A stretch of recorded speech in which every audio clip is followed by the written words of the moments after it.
So greetings. Just wanted to share a thought here about perfect timing.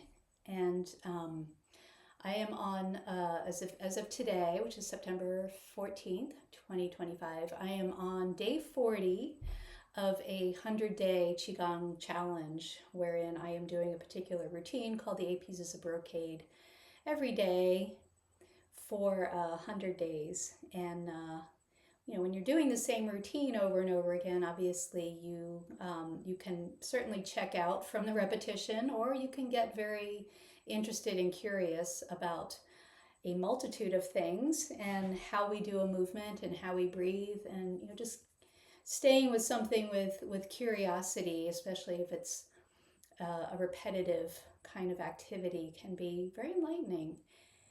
So 20 years ago, when I was first introduced to the 8 Pieces of Brocade by my shiatsu teacher, actually all of them, there was one little cue that was given to us that I have never heard since or anywhere else, but it really stuck with me. And if you've ever done this work with me, you know that I typically bring it up and issue it as a challenge, because it is somewhat of a challenge, to notice after we've done a movement and our hands are free again.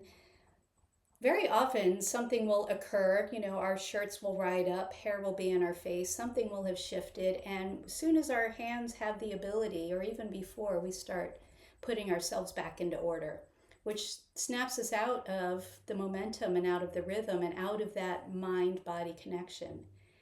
And I can tell you, especially now that I'm doing this day after day, and I'm still not great at it, but it's a very powerful moment where we can resist that and just stay with ourselves. And I feel like it speaks to so much about where our heads are as a culture. And maybe it's not just a modern thing. I think it's probably way more than it used to be, but this is probably just, also a human condition thing. So in tandem with that, as I'm revisiting the concept of, and please forgive me if I'm mangling the pronunciation of this, but it's a Aikido term in Japanese, ma'ai, M-A-A-I, ma'ai. That means space harmony, space harmony. So it speaks to appropriate interval, appropriate space, appropriate timing. And it's not so much an algorithmic thing, like you must count, 1 Mississippi, 2 Mississippi, or have a certain measured space, but there's a subjective element to it appropriate to the relationship of how far apart or how close you are to your opponent, or how your timing is. And this shows up everywhere, right? I mean, how hard is it to hold a thought to yourself when somebody else is talking? We want to get ours in there. We need to, before we've even finished really listening and absorbing what a person is saying, we're already wanting to say the next thing. And, traffic, perfect example. But every activity, we start to notice that we're already on to the next thing in our heads before we've really completed where we are now. And we wonder why we're stressed and overwhelmed and always feeling like, where's the time going? And, we need to be more present in the moment. Well, what does that mean, right?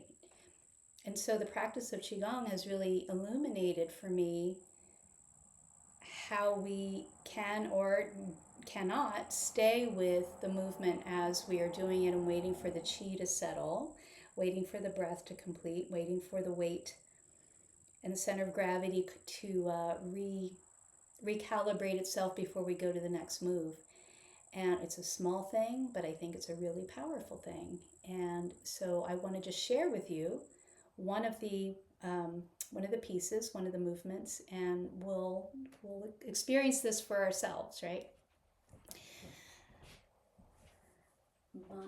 And if anyone has a better pronunciation, please, I'm very willing to to be educated on how to say this term. And anything I'm mangling about the work of Aikido as well. All right. So just standing comfortably, we won't get too far into this. I'll just go through the first piece, which is hands holding up the heavens. And we'll just run through this together. So we bring our fingers together, we press up through the palms, we flip the hands, press up through the palms, lifting up if that's comfortable to come on your toes. Replanting ourselves, get our balance. Arch the body from one side, up to the center, to the other side, to the center, and release the hands. Float the hands all the way down. We're going to repeat that movement. Let's just do that one more time.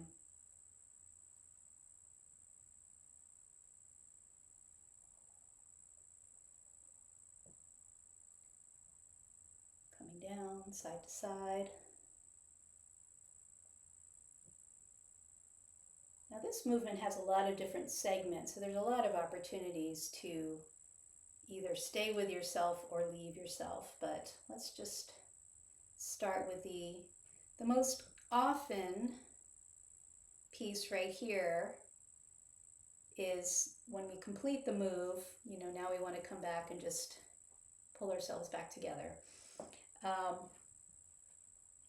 It's kind of a knee-jerk reaction. Who knows why we do it? We do it all the time. We're just used to, like, how do we look? How are we coming off? Things don't feel right, so we got to attend to them. So what would happen if we don't do that? It's incredibly uncomfortable to stay with yourself. And it's not just a matter of waiting a period of time, but it's not distracting your habitual pattern from really just staying present with what does it feel like after I've completed this move, to feel my feet, my shoulders drop, my breath relax, my weight sink back into my hara, my lower dantian, the pelvic bowl, into the feet to get ready for the next movement. And so even within this, so let's try that again with that attention. Let's bring the hands together, pressing up. Like even here, paying attention for balance before we move to the side and move to the side, and releasing the arms.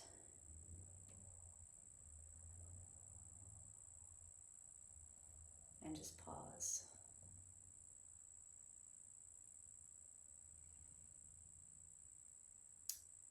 We could even get more granular with that as far as what the breath is doing and what the body's doing. And I often think of a metaphor might be, we shake up a snow globe, right? This movement is coming up and all of the sparkles are going around, and then we want to let the sparkles settle back down to the bottom of the snow globe. Or when you ring a bell or a tuning fork and we wait for the sound to die away.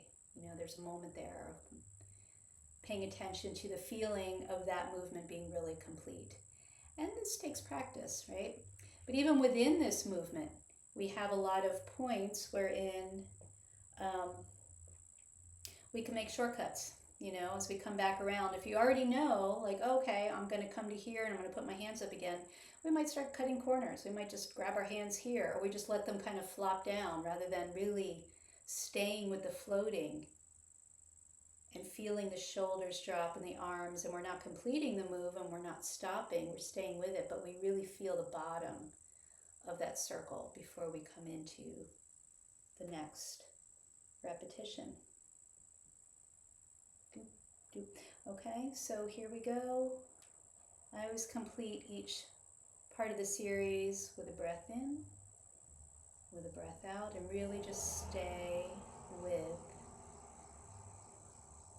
the sound of the bell till it feels like we're finished. And then we go into the next dance. Okay. So just something to notice, and hopefully that was interesting to you. Maybe you have a yoga practice, or whatever it is, doing the dishes. Whatever activity involves repetition, like, can you feel where one piece of it ends and the next begins, and that pause in between? All right, so that was, hopefully that was interesting. And if you're interested in doing my 8-piece course with me, it's $29. It's on my website. Go to embodiedgrace.com, look under classes and courses, and it's there. And if you sign up, I am on YouTube Live every Monday morning at 8, and we can do it together. All right, thank you for watching. I hope that was enjoyable.